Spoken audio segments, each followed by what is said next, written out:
ரோஜா ரோஜா பாடல் மூலம் கடந்த சில நாட்களாக சமூக வலைதளங்களில் அனைவரது கவனத்தையும் ஈர்த்துட்டு வராரு பாடகர் சத்யன் மகாலிங்கம். இவர் 26 வருடங்களுக்கு முன்பு காதலர் தினம் படத்தில் வரக்கூடிய ரோஜா ரோஜா பாடலை சாதக பறவை நிகழ்ச்சியில சத்யன் மகாலிங்கம் பாடியிருக்காரு. அப்போது அவர் பாடிய வீடியோ இப்போது சில நாட்களாக இணையத்துல வைரலாகிட்டு வருது. கிட்டத்தட்ட 26 ஆண்டுகளுக்கு பிறகு ரோஜா ரோஜா என்ற பாடலை பாடிய பின்னணி பாடகர் சத்யன் மீண்டும் சமூக வலைதளங்கள் மூலமாக ட்ரெண்ட் ஆகியிருக்காரு. அதை பற்றி தான் இந்த வீடியோல பார்க்க போறோம். பின்னணி பாடகரான சத்யன் மகாலிங்கம் கடந்த 1999 ஆண்டு ஒரு மேடை நிகழ்ச்சியின் போது பாடிய பாடல் தான் இப்போது சோசியல் மீடியாவில் ட்ரெண்ட் ஆகிட்டு வருது. இந்த பாடல் திரும்ப திரும்ப கேட்க தோன்றுது. அப்படிப்பட்ட ஒரு பாடகரை தமிழ் சினிமா கொண்டாட தவறிவிட்டது என்பதுதான் பலரோட கருத்தாக இருக்கு. ரோஜா ரோஜா பாடலை சத்யன் பாடியதை பார்த்த பலரும் அது அவர் பாடிய பாடல் என்றுதான் நினைச்சிட்டு இருக்காங்க. ஆனா உண்மையில காதலர் தினம் படத்துல அந்த பாடலை பாடியது பாடகர் உன்னிகிருஷ்ணன். ஆனால் உன்னிகிருஷ்ணன் அவர்கள் பாடிய பாடலையே மறக்கடித்து மயக்கிவிட்டார் சத்யன் என்பதுதான் உண்மை. 1980 ஆண்டு சென்னையில பிறந்து வளர்ந்தவரான சத்யனின் உண்மையான பெயர் நீதி மோகனா. இவர் தன்னுடைய பெயரை சத்யன் என்று மாற்றிக்கொண்டுள்ளார். சிறுவயதிலிருந்தே இசையில் ஆர்வம் கொண்டவராம். பள்ளி காலங்களிலேயே இசையின் மீதான ஆர்வத்தால் லைட் மியூசிக் கச்சேரிகளில் பங்கேற்று பாடி வந்திருக்கிறார் சத்யன். தனது 15 வயதிலேயே இசைக்குழுக்களில் பாடத் தொடங்கிய இவர் MBA முடித்திருந்தாலும் சத்யனின் விருப்பமெல்லாம் பாடகராக வேண்டும் என்பதிலேயே இருந்துள்ளது. இசை மீதான தீராத காதலால் அதையே தன்னுடைய வாழ்க்கையாக தொடர்ந்தார் சத்யன். 1996 முதல் கிட்டத்தட்ட 7000க்கும் மேற்பட்ட மேடை நிகழ்ச்சிகளில் பாடி ஒரு மேடை பாடகராக தனக்கென ஒரு இடத்தை பிடித்தார். சத்யனை முதல் முறையாக சினிமாவில் அறிமுகப்படுத்தியவர் இசையமைப்பாளர் பரத்வாஜ் தான். கமலஹாசன் நடித்த வசூல்ராஜா படத்தில் இடம்பெற்றிருந்த ஹிட் பாடலான கலக்கப் போவது யாரு பாடல் பாடக்கூடிய வாய்ப்பு சத்யனுக்கு கிடைத்தது.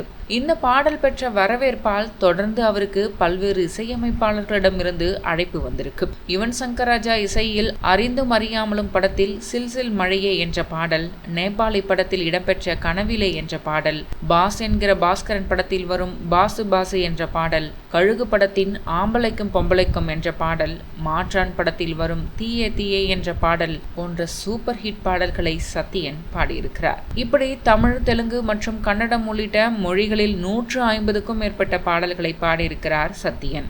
இவர் பாடிய பாடல்கள் பிரபலமாக இருந்தும் சத்யனுக்கு பெரிய வெளிச்சத்தை கொடுக்கவில்லை. திறமையான பாடகராக இருந்தும் தொடர்ச்சியான வாய்ப்புகள் இல்லாததால் குறைவான எண்ணிக்கையிலேயே பாடல்களை பாடியிருக்கிறார். அமெரிக்கா, கனடா, ஜப்பான் போன்ற பல நாடுகளில் நடைபெற்ற இசை நிகழ்ச்சிகளிலும் தொடர்ந்து பாடி வருகிறார் சத்யன்.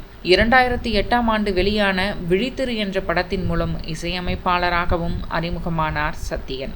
TM சௌந்தரராஜன், P சுசீலா குரலில் இலங்கையில் உள்ள நல்லூர் முருகன் கோவிலுக்காக ஒரு பக்தி பாடலையும் இசையமைத்திருக்கிறார். இவருடைய அஸ்திராஸ் இசைக்குழு உலகம் முழுவதும் பல்வேறு இசை நிகழ்ச்சிகளை நடத்தியிருக்கிறது.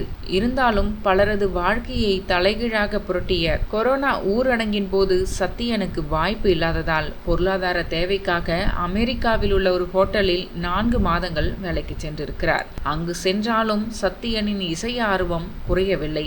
அங்கு சென்றும் ஃப்ரீ டைமில் பாடல்களை பாடியிருக்கிறார். பல பிரபலமான பாடல்களை பாடியிருந்தும் சத்யனுக்கு பெரிய வெளிச்சத்தை கொடுக்கவில்லை. இப்படியான சூழலில்தான் 26 ஆண்டுகளுக்கு முன்பாக சாதக பறவைகள் என்ற மேடை கச்சேரியில் காதலர் தினம் படத்தில் வரக்கூடிய ரோஜா ரோஜா பாடலை சத்யன் பாடிய வீடியோ சமூக வலைதளத்தில் பகிரப்பட்டது. அதில் காற்றில் பறக்கும் தலைமுடியுடன் எந்த சிரமமும் இன்றி மிக சாதாரணமாக தன்னுடைய இனிமையான குரலில் பாடும் சத்யனை ஒட்டுமொத்த சமூக வலைதளமும் பாராட்டி வருகிறது. இதில் இன்னொரு சுவாரஸ்யம் என்னவென்றால், அந்த வீடியோவில் சத்யனுடன் இணைந்து கோரஸ் பாடிய பெண்தான் இப்போது அவருடைய வாழ்க்கை துணையாக இருக்கக்கூடிய நித்யா ரங்கராஜன். இந்த நிலையில்தான் நித்யா மீதான தன்னுடைய காதல் பற்றி பேசிய சத்யன் அந்த நிகழ்ச்சியில் அப்போதுதான் நித்யா வந்திருக்கிறார் என்றும் அந்த நிகழ்ச்சியின் மூலமாக இருவரும் நண்பர்களாக இருந்த நிலையில் அதற்கு பிறகு காதலர்களாக மாறியிருக்கின்றனர். இதனைத் தொடர்ந்து இருவரும் திருமணம் செய்து கொண்டுள்ளனர். இவர்களுக்கு 2 பெண் குழந்தைகளும் தற்போது உள்ளனர். மேலும் பல இக்கட்டான சூழ்நிலைகளில் சத்யனுக்கு எப்போதும் அவரது மனைவி நித்யாவும் அவர்களின் ஒட்டுமொத்த குடும்பமும் ஒரு ஆதரவாகவே இருந்துள்ளனர் என்று சத்யனே ஒரு பேட்டியில் கூறியிருக்கிறார். ஏ.ஆர். ரகுமான் இசையில் பாட வேண்டும் என்பதுதான் சத்யனின் நீண்ட நாள் ஆசையாம். ஆனால் அவரின் அந்த ஆசை இதுவரை நிறைவேறாமலேயே உள்ளது. தமிழ் சினிமாவில் யுவன் சங்கர் ராஜா, ஹாரிஸ் ஜெயராஜ், இளையராஜா போன்ற முன்னணி இசையமைப்பாளர்கள் இசையில் பாடியிருக்கும் சத்யனுக்கு இதுவரை ஒரு முறை கூட ஏ.ஆர். ரகுமான் இசையில் பாட வாய்ப்பு கிடைக்கவில்லை. இதுவரை 7000த்திற்கும் மேற்பட்ட மேடை கச்சேரிகளில் பாடியிருக்கிறார். சத்யனின் ரோஜா ரோஜா பாடல் ட்ரெண்டான பின் அவருக்கு சினிமாவில் பாட சான்ஸ் கொடுக்க வேண்டும் என ஏராளமானோர் கோரிக்கை வைத்து வருகின்றனர் என்பது குறிப்பிடத்தக்கது.